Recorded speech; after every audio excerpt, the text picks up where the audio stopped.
And we're live. Yay! Atheist Oh Nomads episode. no! Better than dead. Atheist Nomads episode 157 with Nate Crawford. Yay! The podcast you're about to listen to includes cursing and talking about hoo-haws. Please be advised.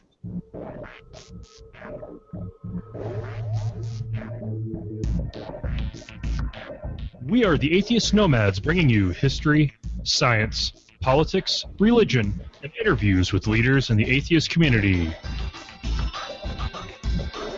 Not all those who wander are lost.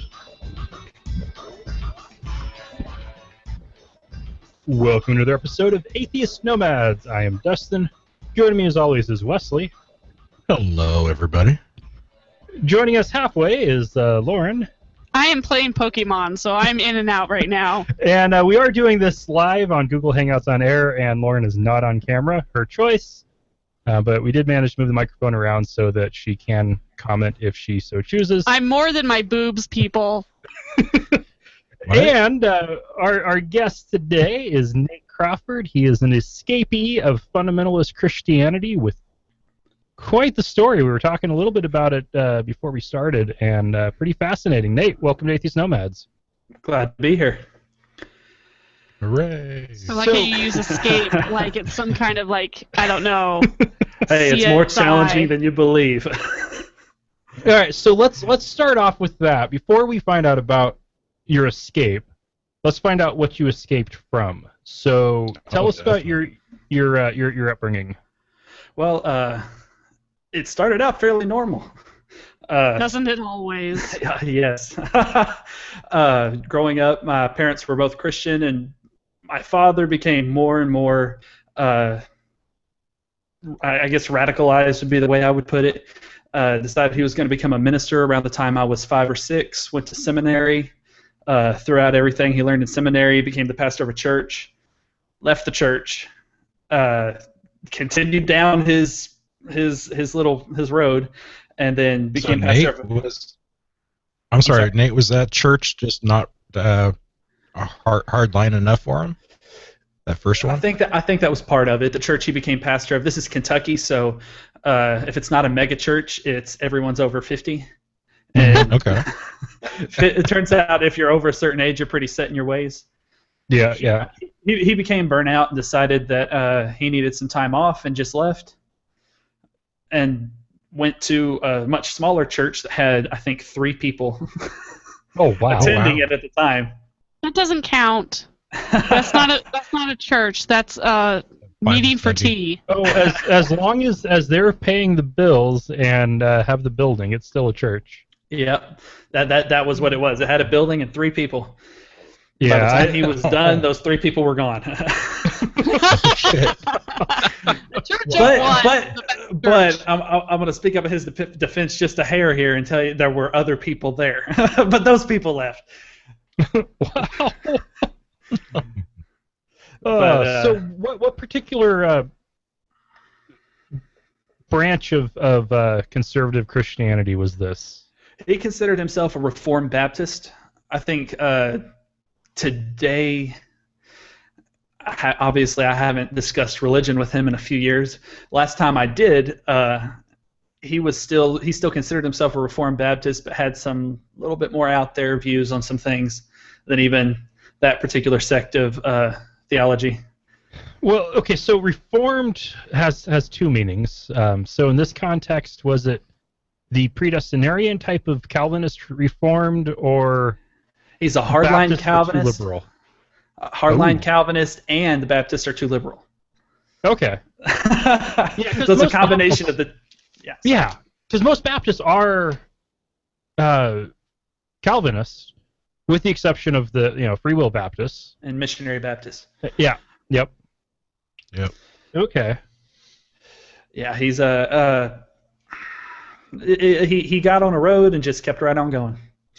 I don't know if any of you have ever heard of ministry / organization / I joke and call them a radicalist group, but it's not so much of a joke now that I think about it, viewing it from where I am now. Vision Forum, before their demise a few years ago. Yes, I have heard of them. Doug Phillips was the leader of Vision Forum before he got caught messing around with little kids.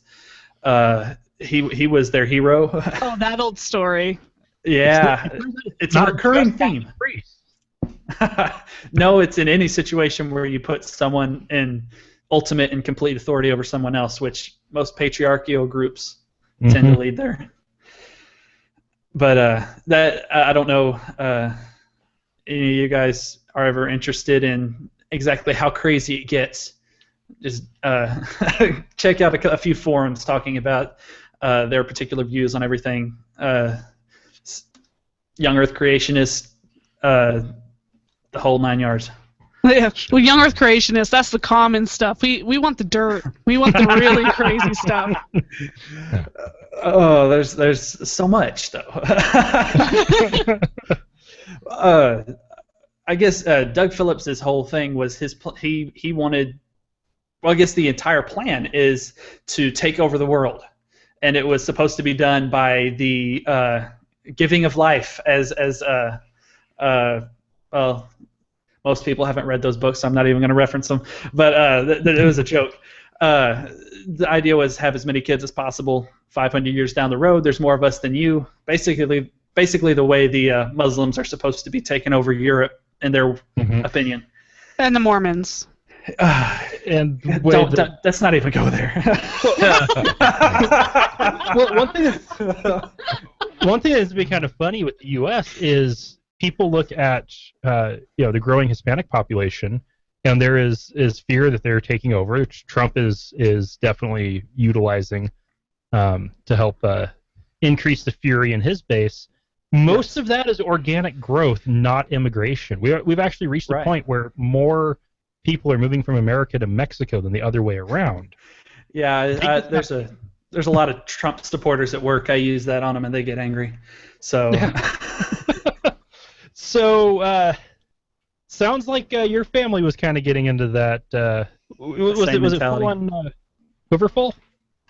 Well, they never. I don't recall them ever using that term. That wasn't the particular movement they were part of, but that was what they believed. Like the quiverful movement, because I did more research into it after I got out. I'm surprised that they didn't latch on to that one when they latched on to Vision Forum and To Train Up a Child, No Greater Joy people. Oh, no. But I got a huge kick out of the I got a huge kick out of the outrage widespread in the atheist community when the child beating sticks came out from the No Greater Joy people. Ooh. I was just shaking my head because that was common knowledge in that community. Everybody had known about that for years. That was a secret. Less a secret than if you start talking about that to somebody, they're going to walk away, so it's going to stay a secret. But Wow. I've actually seen not too long ago they have like secret mailing lists now instead of being on the internet because they just up and left the internet a few years back. No Greater Joy is still on the internet. I don't think they participate on the internet as much as before because it turns out that everybody can see what's on the internet. You can only talk about them on Reddit, huh? No, I checked. That would be entertaining. No, you can only talk about beating little kids when they get off a blanket so long before people get angry. Holy crap.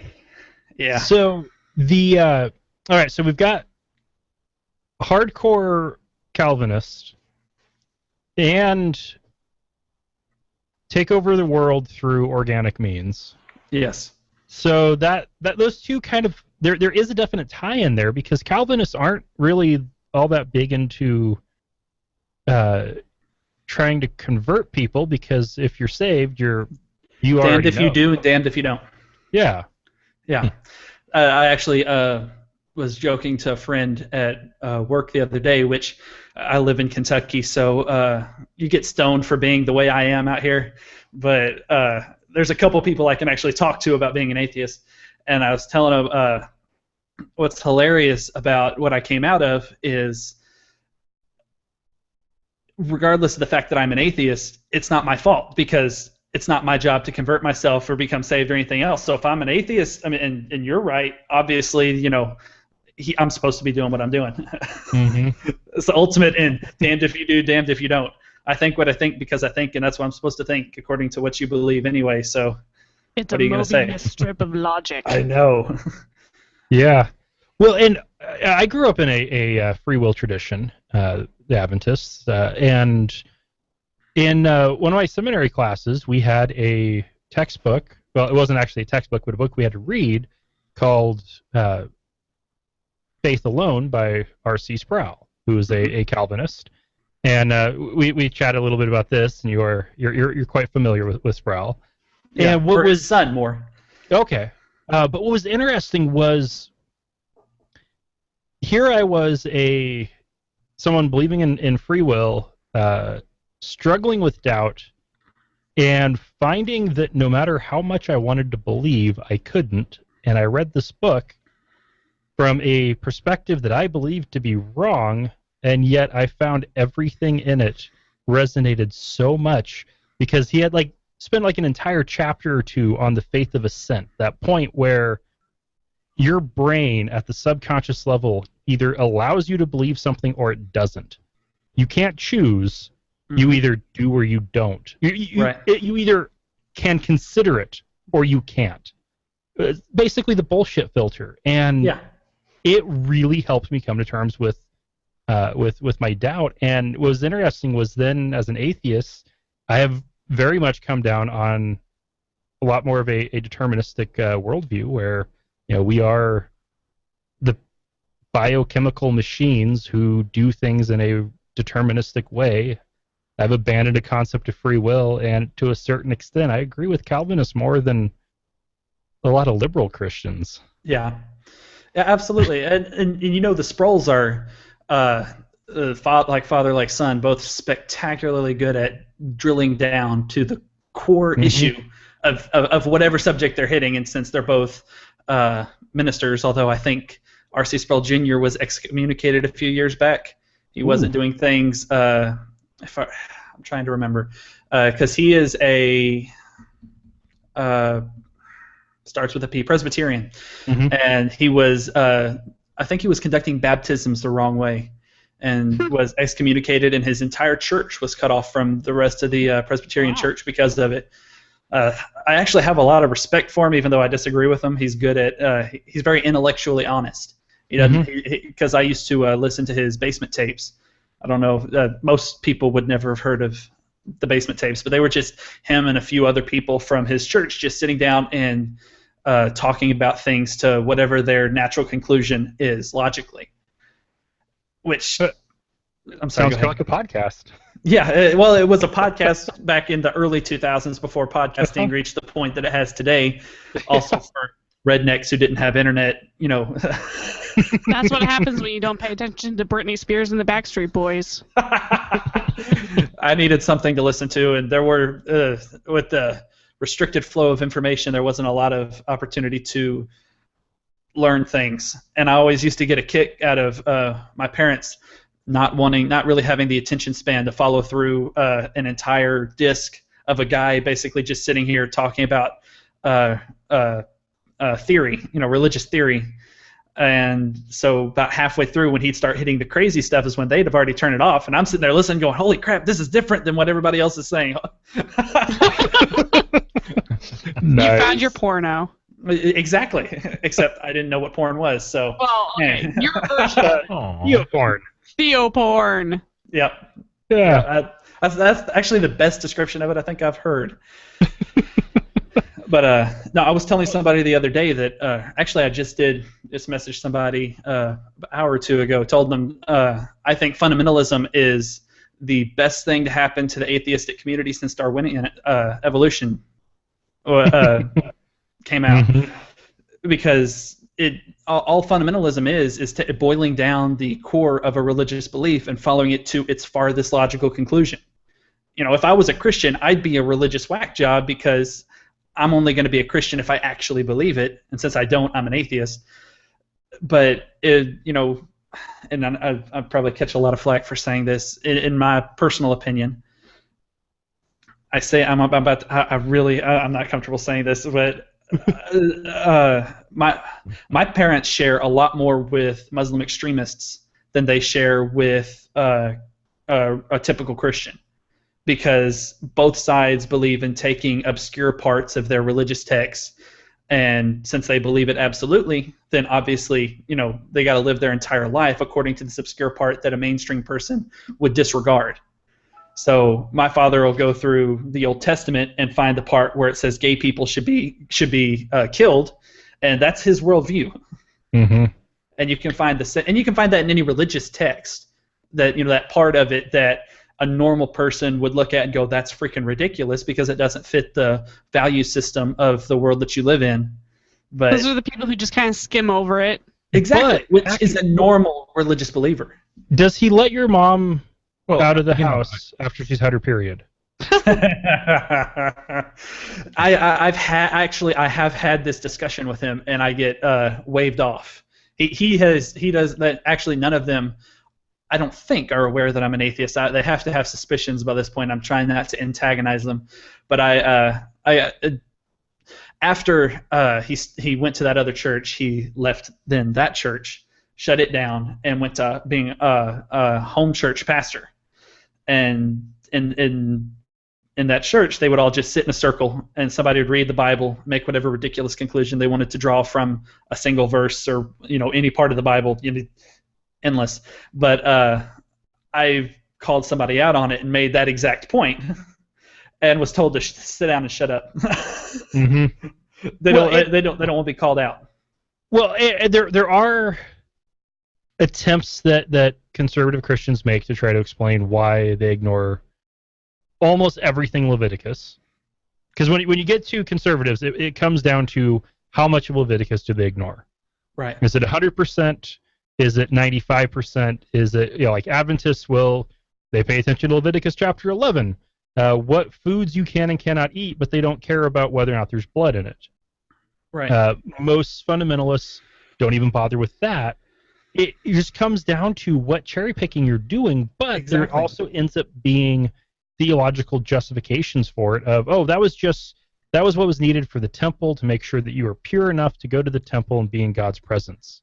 My father's favorite was the suggestion that a lot of these rules were not actual moral rules, were not things that people today are supposed to follow in everyday life. They were just for the Israelites, because they were supposed to be a separate people. They're supposed to make them a different people, which is convenient. Great. Yes, which is great, except now you've set yourself up as the final arbiter of what is a moral part of the Bible and what is just a suggestion to make you look different than everybody else. Because by that same logic, the verse in Leviticus chapter 19 that says that if a man lays with a man, he should be stoned. Right. That should be ignored. I mean, that became my opinion. What changed for me when I moved outside of the massive influx of information, and holy crap, there is so much porn. Oh yeah. Was that I finally got to see both sides of an argument and then form my own opinion. That had never been an option before. Throughout up until the time I was, I want to say I think I was 17 when I got my first internet-capable device that was connected to the internet, but was extremely restricted on how I could use it. Was watched pretty carefully, so I didn't actually use it. I was 18 when I got my first computer that was connected to the internet, and 19 when I moved out. Previous to when I was 17, there was no outside access of information. There was a single worldview. I was a creationist because the only arguments presented to me for evolution were straw men created by the Institute for Creation Research, which is Answers in Genesis. If Answers in Genesis was pretending to be a scientific institution, that's what ICR is. And there was no opportunity to form your own opinion. And not even mail order encyclopedias? Okay, the rule was that nobody was allowed to touch the encyclopedias on the shelf unless a parent was there, and nobody under any circumstances was allowed to touch the S's. because sex is in the S's. Wow, I just meant that as a joke. I didn't think that. No, this is real, actual rules, which was the defining characteristic of my childhood. Was there were rules inside of rules inside of rules. I remember feeling like I was probably going to hell because at 14, had no idea what sex was, had no idea of anything whatsoever. I was the most confused 14-year-old you can possibly imagine. And I snuck into the library and stole the encyclopedia with the S's in it and went and hid in a corner and read everything that I could about sex and then put it back up there, which left me even more confused than I was to start with. But information is dangerous. Yes. Mm-hmm. Well, no. Information is dangerous to people who want to control your opinion. Yeah. It's not dangerous for ordinary people. It's only if you have to believe what they believe. Limited information when you don't know how to process it can be dangerous. Right. Which would have been where you were at 14. Let's get and 15. I was going 16. from the point of his parents saying that giving information to them is dangerous. To yeah. Right. Well, the rule was that. No, I'm sorry. Go ahead. No, let's go ahead and make that point, and then we'll take a quick break. I was just going to say that the control of information was so extreme that any book read by any of us had to be first read by one of our parents. So my mom would had boxes of permanent markers, and she would sit in a chair and she'd read a book. And if she encountered something she was uncomfortable with, didn't agree with, left her feeling vaguely like something wasn't there that she wanted anybody to read, she would just go through with a black permanent marker and mark it out. There would be pages of books with black permanent marker scribbled across them, so you couldn't read about anything from evolution to two people dating. Wow. Oh, wow. Yeah. Boring books. Yes. But still books, so to a starving man, anything tastes good. Mm-hmm. All right, let's take our first break, and we come back. Let's get into some more interesting bits about your upbringing and family. Atheist Nomads is proudly brought to you by Archway Hosting. Check out their low-price, full-featured hosting solutions at archwayhosting.com. That's ARCHWAY hosting.com. Hey, we're also brought to you by listeners just like you. Find out how you can become a patron at patreon.com/atheist nomads. That's patreon.com/atheist nomads. Okay, so sounds like your parents had a really firm grip on information and knowledge. Were you allowed to go to school? No, I was homeschooled, along with all my siblings, or homeschooled. And how many siblings did you have? 5. 5, so 6 kids total. Well, that's not too bad. Right. So not when you don't do any of the schooling. So actually, it sounds like your parents weren't doing a very good job of creating soldiers for God's army. It was a lack of focus, I think, on their part, honestly. They weren't trying illustrated, hard enough, damn it. Illustrated by the 6 kids, but there was a fairly clear daily routine, and honestly, I mean, I consider myself to be very lucky to have had an opportunity to get out. In a typical fundamentalist homeschooled family, there's very little opportunity for any forming of independent opinion. Mm-hmm. If I hadn't had so much alone time and had so much responsibility as a young child, I don't think that I would have, I guess, had the guts to. Unlike what most people believe, backbone isn't something that's just there. It's something that you have to learn through validation and positive reinforcement. You do something, stand up for yourself, good things happen, or you feel validated, and that's how it works. And that type of family, there's only one right thing to do, and that is say yes sir or no sir. There's no sticking up for what you think. That's punished. So that's something that's conditioned. But in our family, since my father worked nights or early mornings, came home around lunchtime, my mother would sleep until about 10 o'clock in the morning and get up. She'd sit down in front of the computer for about an hour, get dressed, leave the house, and come home at 5. So there was a solid, multiple hours of the day that it was just us. So I think that's the reason that I really think that's the reason that I was able to break free from that mentality. And like I said, lack of focus. She was too busy leaving the house and going out and doing the stuff that we weren't allowed to do, and he was too busy working. Whereas in a typical fundamentalist family, there's somebody there all the time, making sure that there's no possibility that you'll change your mind or I'm sure form they an think opinion. back on it and say, that's where we screwed up. No, they don't screw up. They refuse to acknowledge that. That's what enables their entire worldview. The whole idea of their outlook on life only works if you're absolutely right. You can only put yourself in charge of 6 humans, every part of 6 humans' lives, if you believe that you are the ultimate authority on Earth to make every decision and can't make a wrong one. They haven't ever done anything wrong. I think I've heard 2 apologies come out of my dad's mouth in the 20-something years I've been alive. It's not, there's no mistakes made. Wow. They look back on what went wrong with me and consider the fact my interest in technology is the driving force, and a spirit of rebellion, I think, is what I heard last. That was their one for my sister also. Damn. Where did you fall in the birth order? I was the oldest. That's the other thing that I think that helped me. I had a memory of what life was like before crazy started, as did my younger sister. So she's actually the big success story between the 2 of us. I feel like I've done fairly well moving out on my own. She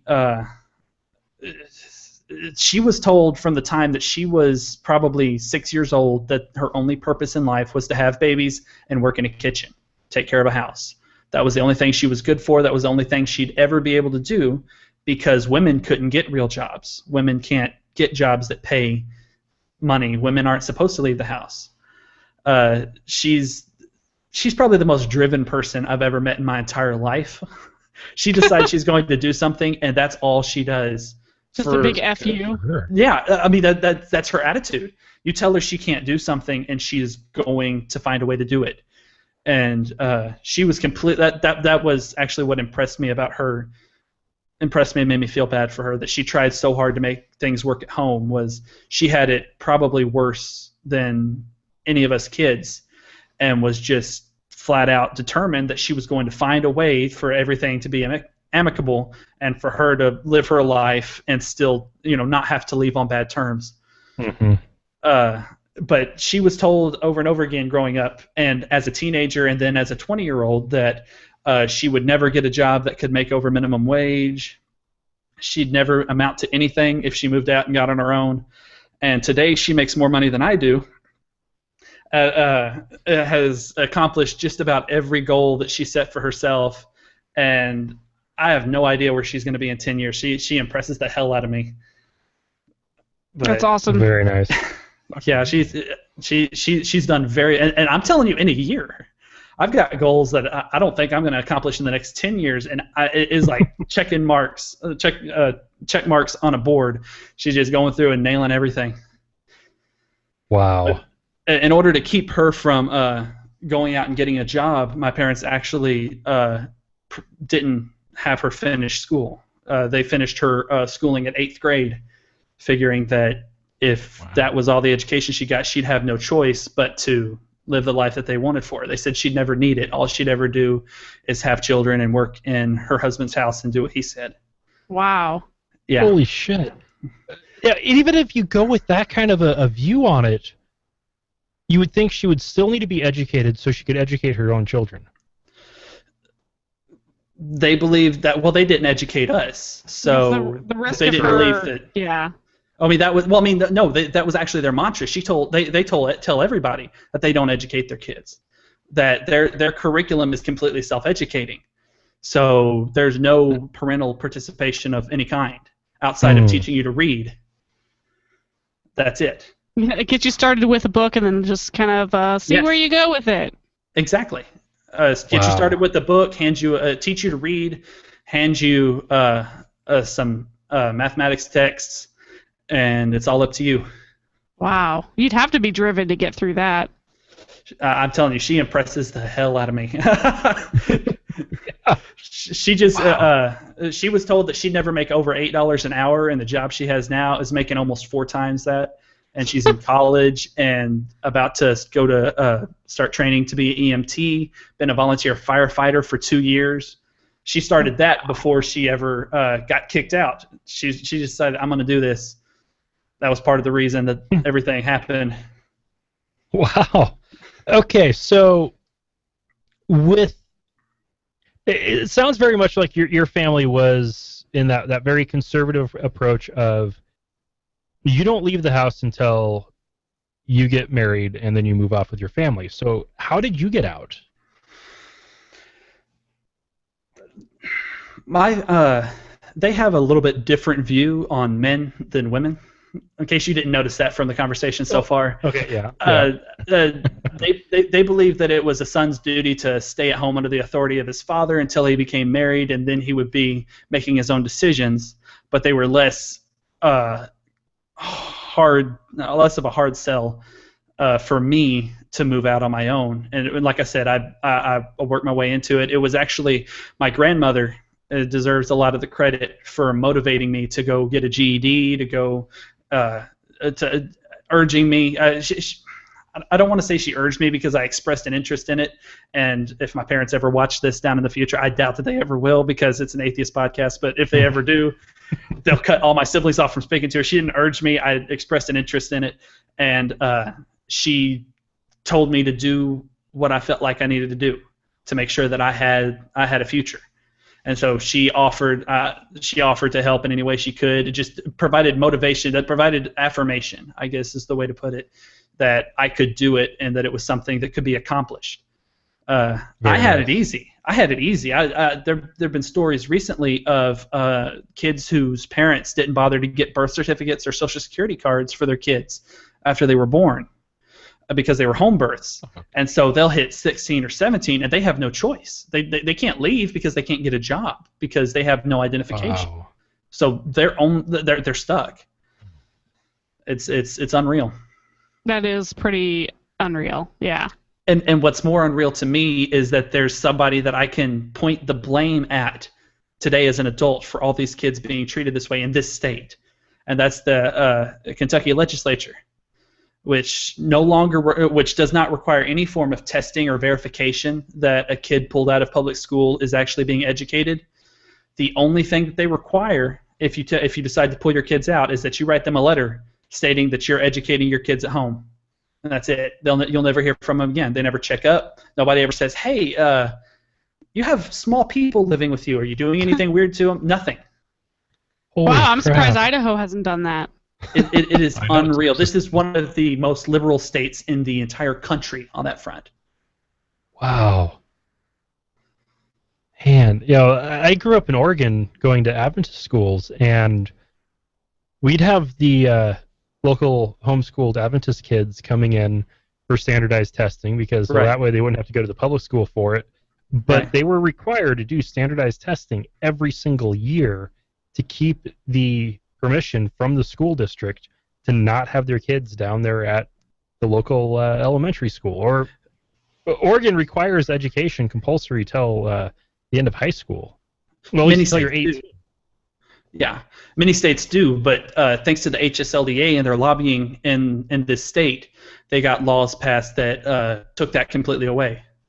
Wow. So which is exactly what Kentucky needs. Yeah. Well, that's the problem. It's not the problem. Isn't the people who go don't raise kids there? The problem is people like the family who got caught a year or so ago.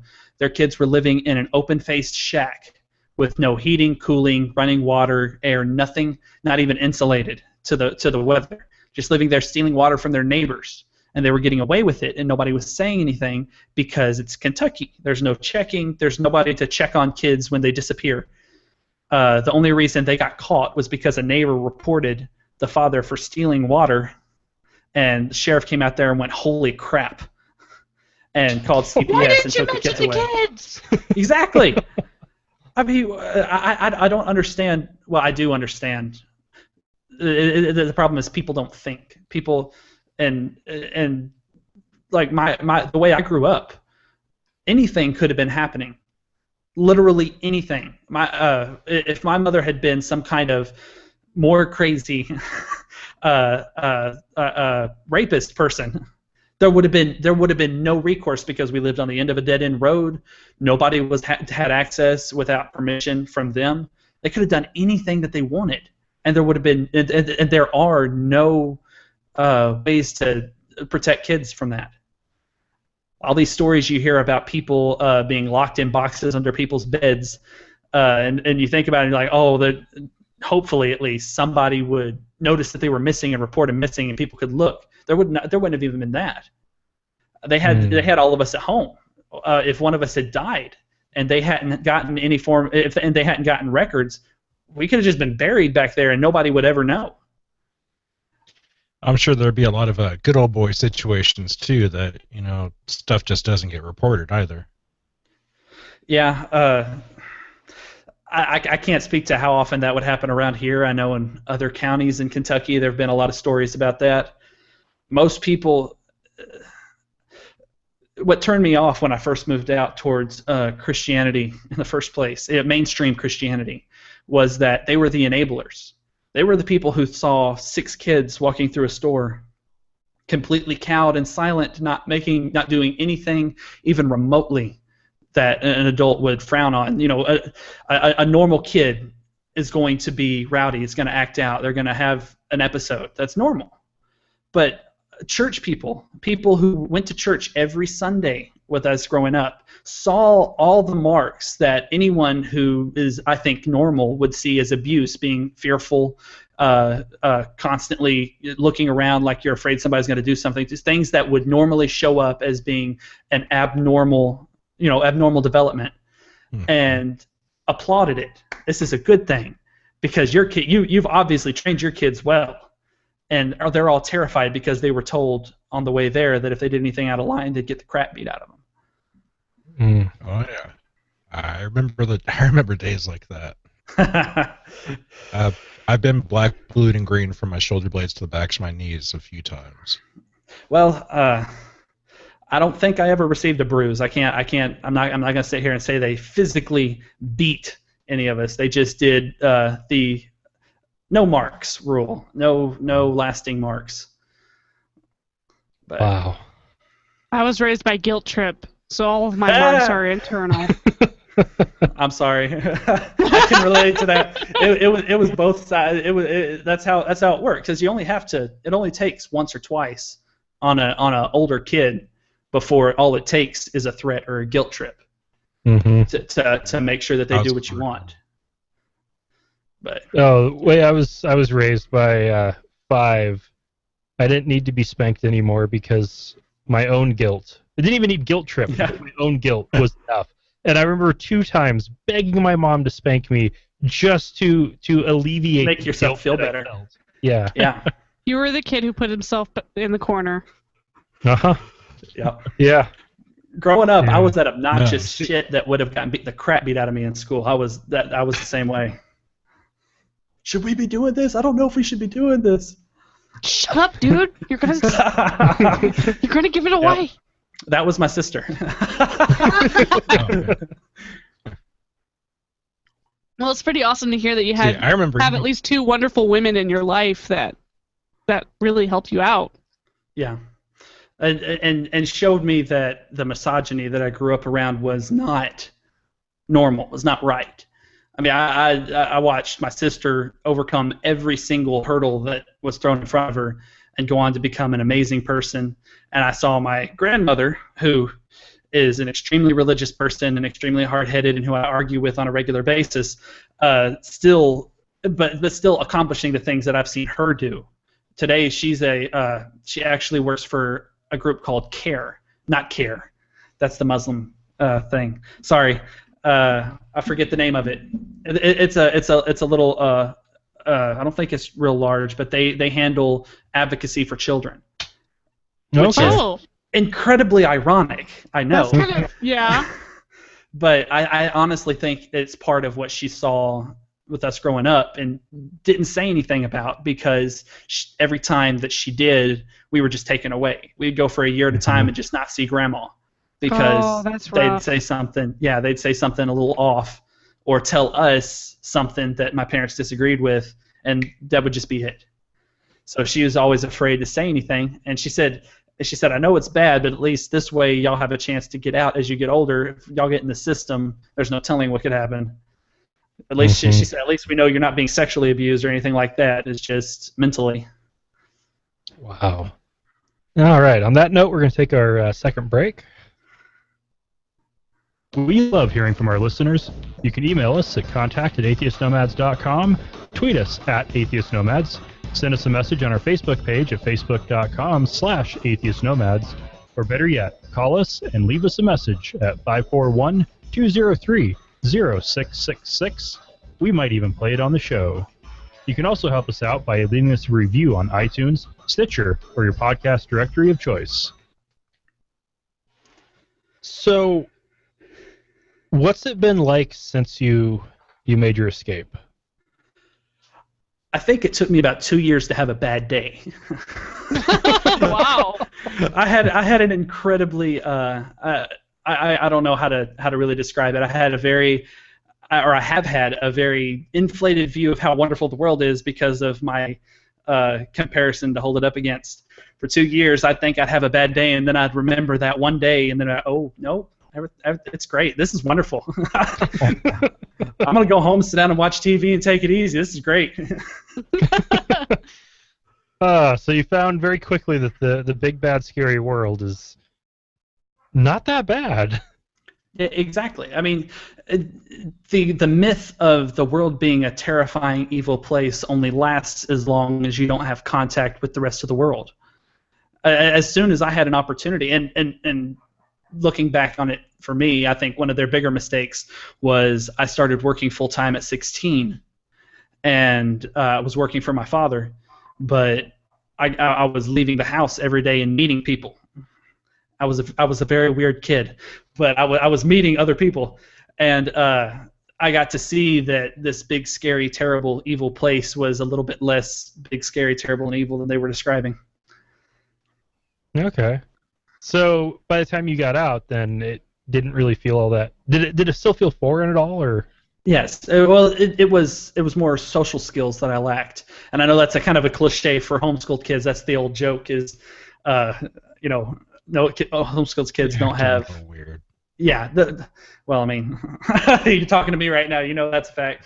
But homeschool kids are socially awkward, and it was like 10 times worse. It probably took me about a year of getting up in the morning every day to get to the point where I could just process to say good morning back to someone as I was walking by them. I couldn't do it. I didn't know what it was like to have someone talking at me like that. Wow. But it's been a fun ride. Again, so much more. Sorry, I'm gonna run that joke in the ground. But no, it's been great. I get to pursue the things that I'm interested in. I feel like a little kid in a candy store. I've got a million different things that I want to do, and I've been just going at them as hard as I can. Well, it's a really great time to be alive when you crave information. Mm-hmm. Yeah, I mean that's all I do.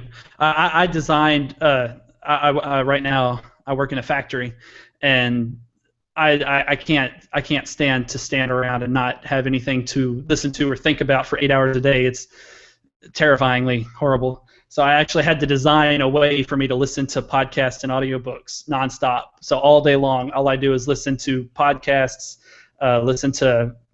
I'm on right now. I just finished *Sapiens*. I don't know if any of y'all have heard of that book, but I heard someone mention it a while back and looked it up, and that is the best history book I think I've ever read in my entire life. It is amazing. It's coming from a guy who's read a lot of history books. This is the best. Nice. He does an incredible job of breaking down the entire history of the world, and I think he did it in like 15 hours. Oh, it's audiobook, obviously, but it's just well written.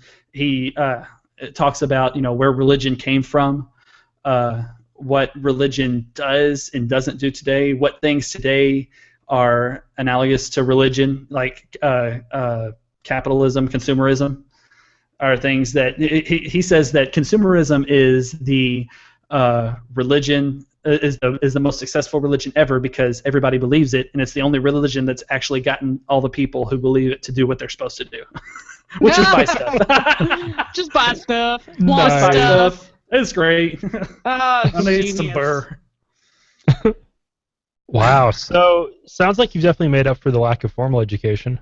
I am trying very hard. I scored very well on my GED, and I plan to start college in the spring. Finally, I've been putting it off.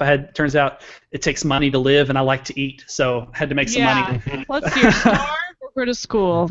Yeah, I chose to eat for a while, and now I think I'm gonna try starving next year.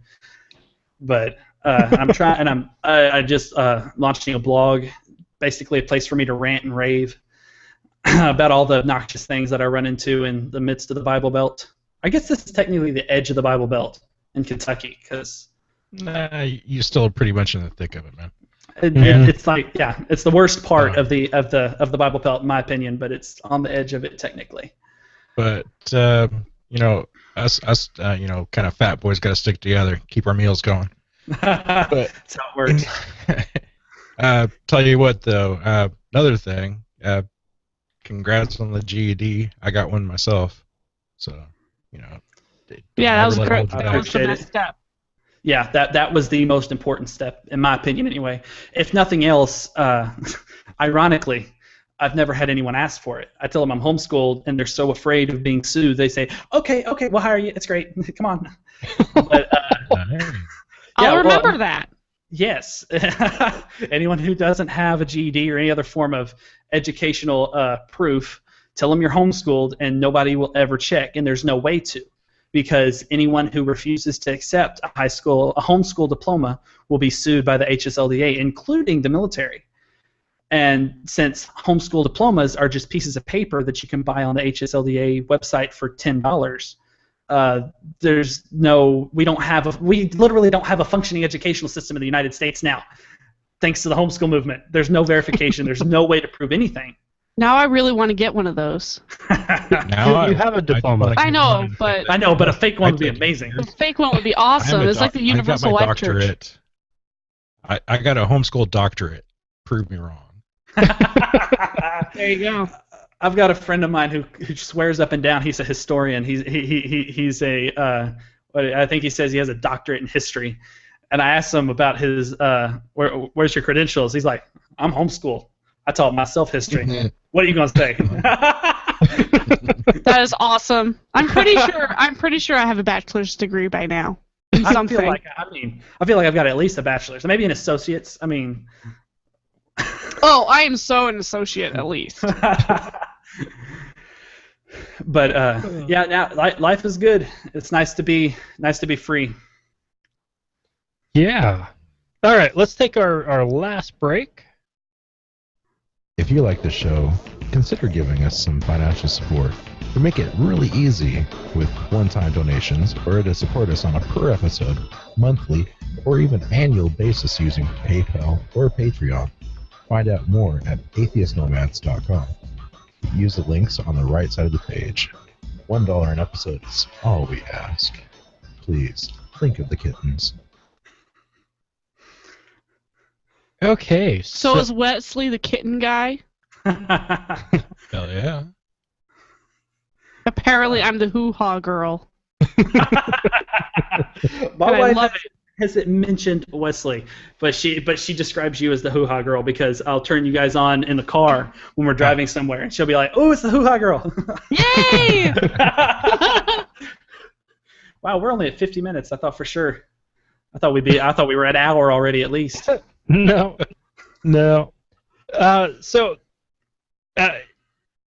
HLSDA?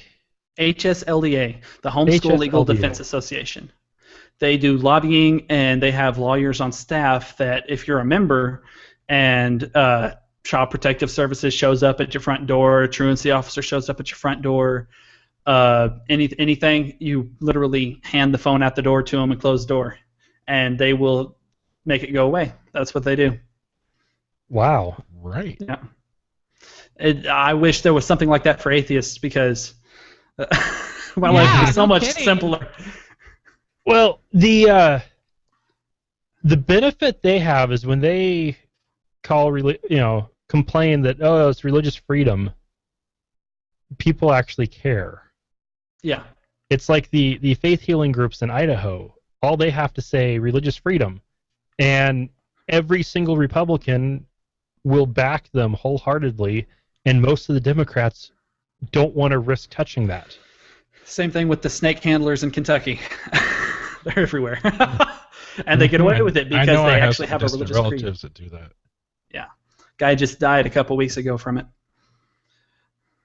Well, you handle poisonous snakes, you're going to die. You're kind of asking for it, in my opinion. But the idea is if you die, that means that, if I remember correctly, I think that means that you're not an actual Christian.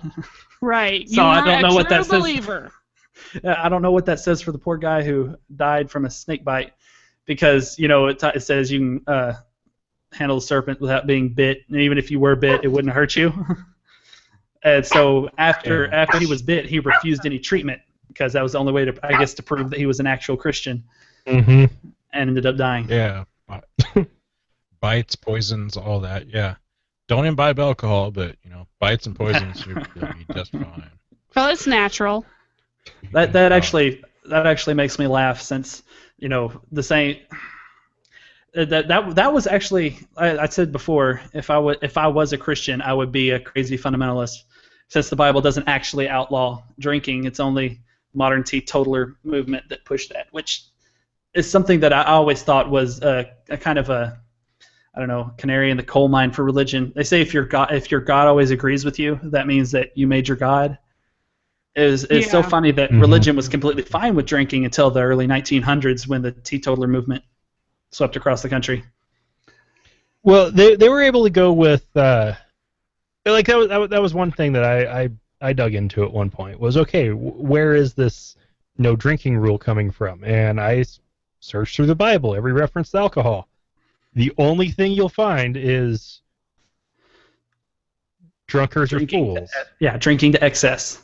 It's the only. Yeah. That's the only. I guess detrimental comment towards people who drink alcohol, and yet that's now a core part of being a Baptist. If you're a Baptist, you don't drink, or if you want to go to church. Like there's a justifiable argument in there for making it the rule that you can't get drunk and encouraging people not to drink. Yeah. But if they're claiming to be Bible-believing Christians, that they're just following the Holy Book, you can't prohibit alcohol that way. Well, the biggest cop-out that and I hate it when people pull this out, because it is the biggest cop-out, period. It is, they say, well, the Bible says not to make your brother stumble. That was my dad's excuse for doing everything that a good Baptist would do, even though he didn't believe any of it. He believed that a person could have multiple wives. That's in the Bible. I mean, Paul says it's better to have one, but there's no condemnation for anyone who wants to have multiple wives, but you can't do it because you'll cause your brother to stumble. You can get tattoos, because nothing in the Bible actually calls for not having tattoos outside of the children of Israel, and he said that was because they were supposed to be a separate people. So that was okay, except it would cause your brother to stumble. Alcohol is completely okay, but it would make your brother stumble, so you're not going to do it. How do tattoos make you stumble? Because another Christian might see it. The ones on your feet. And become a not Christian. Oh. I can tell you the exact. Well, I can't tell you the day, but I remember the day that I started. That I realized that 90% of this was complete garbage. And it happened. And it gets right back to misogyny. Everything boils down to misogyny, to be fair. No, I spent my entire childhood. My father, when he became a minister, thought the funniest thing in the world was to go from church to church to church and call them out on their shit. So he would, and his favorite thing to use, outside of the whole giving anyone who happened to stumble in communion, was the fact that the Bible says that women aren't supposed to wear the garments of a man. And his explanation for why pants are garments of a man and dresses are garments for women are bathroom signs. I have no idea what his position is now with the entire transgender. That's hilarious. Transgender bathroom bills going on, but that was his thing, and he would go in and he would just infuriate. Reasonably so. I mean, I don't blame them for being angry. Infuriate people by calling women out from the pulpit. He would sit there and dead stare a woman in the audience, and deliver his diatribe on why women wearing pants is against the Bible and why it was evil and sinful and shouldn't be doing it. And just thought it was the funniest thing ever. It was a key part of his dogma. It was one of his things that's supposed to, set us apart from other people, was that the women wore dresses and the men wore pants. Looking back at it now, completely ridiculous. But I had to have been 13 or 14 at the time. My mom decided she wanted to wear pants.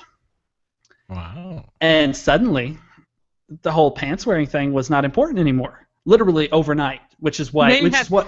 They had a nice discussion behind closed doors. I can only imagine. And it was even more fun discussion when I came to my dad and started spitting those same Bible verses and years of teaching that he delivered to me right back in his face.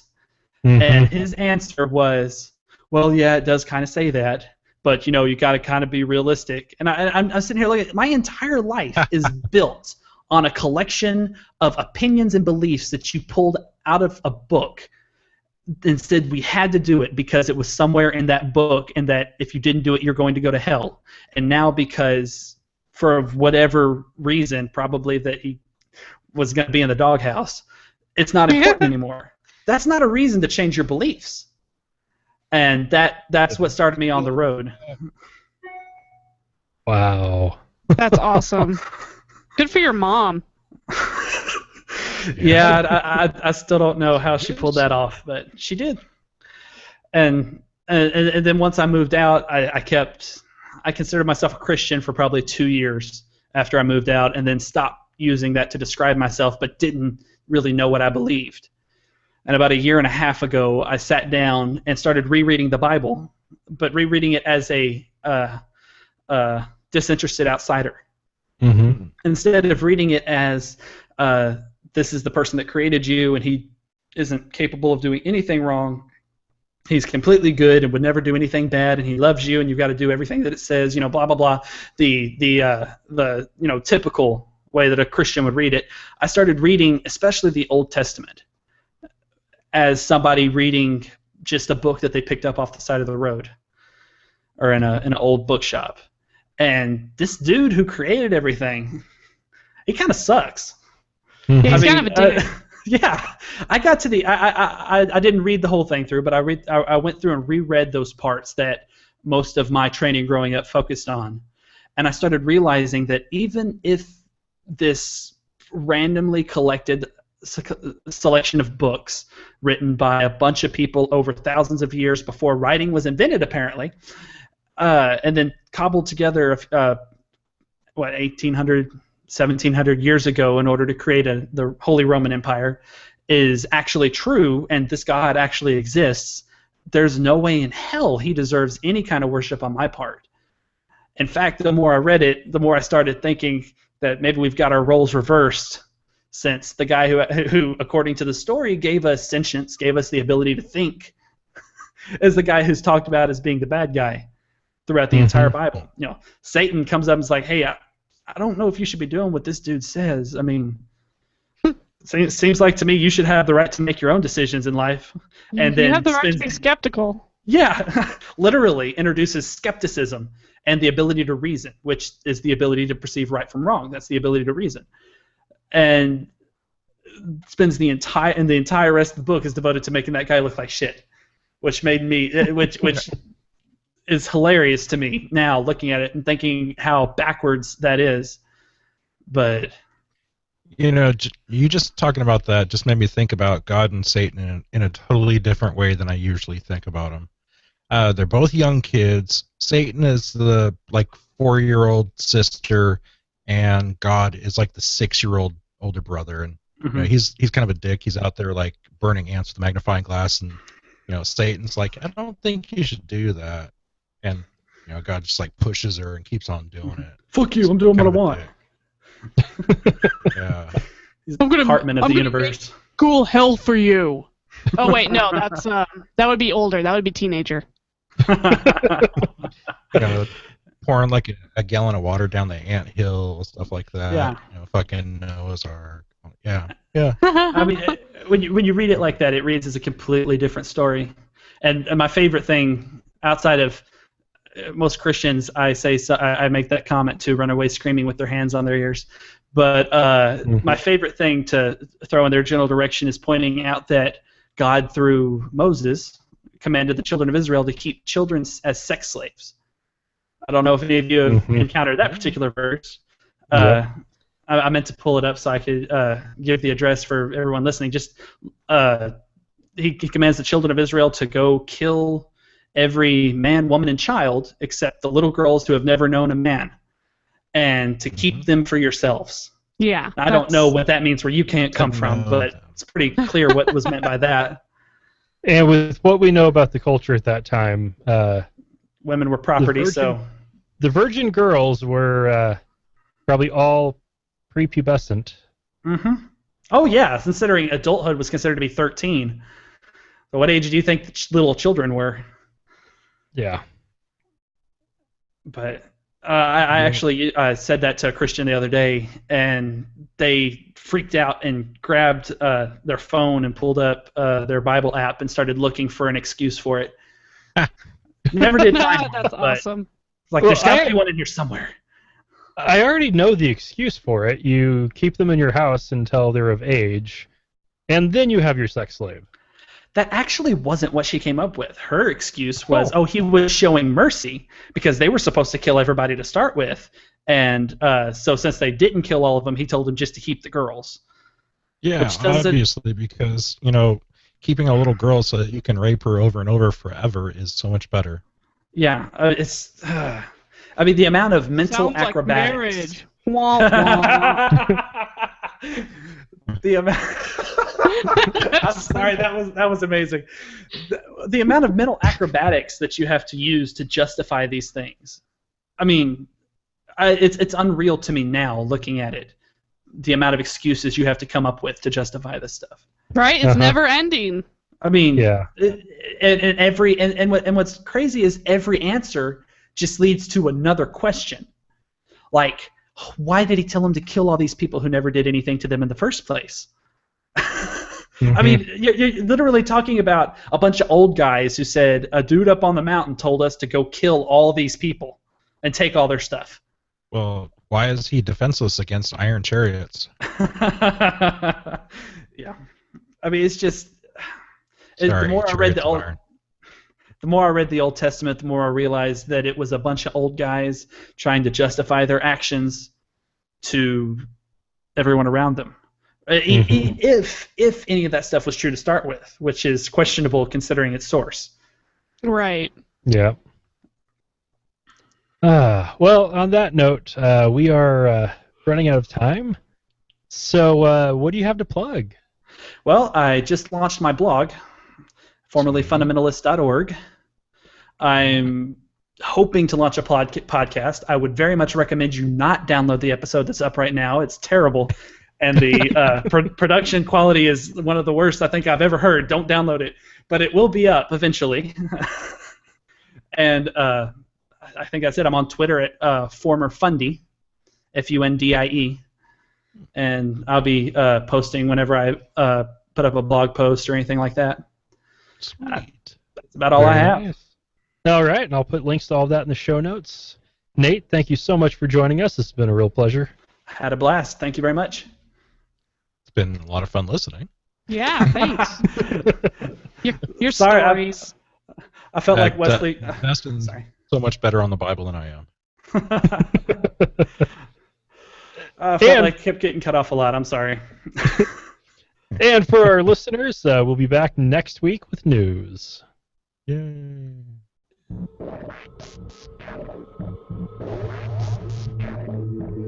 Thank you for listening to another episode of Atheist Nomads. You can find show notes and contact information at atheistnomads.com. Follow us on Twitter at Atheist Nomads, and like us on Facebook at facebook.com/Atheist Nomads. Please subscribe to the show in iTunes, Stitcher, or your podcatcher of choice, and while you're there, feel free to leave us a review. Theme music is courtesy of Sturdy Fred. Until next time, this has been the Atheist Nomads.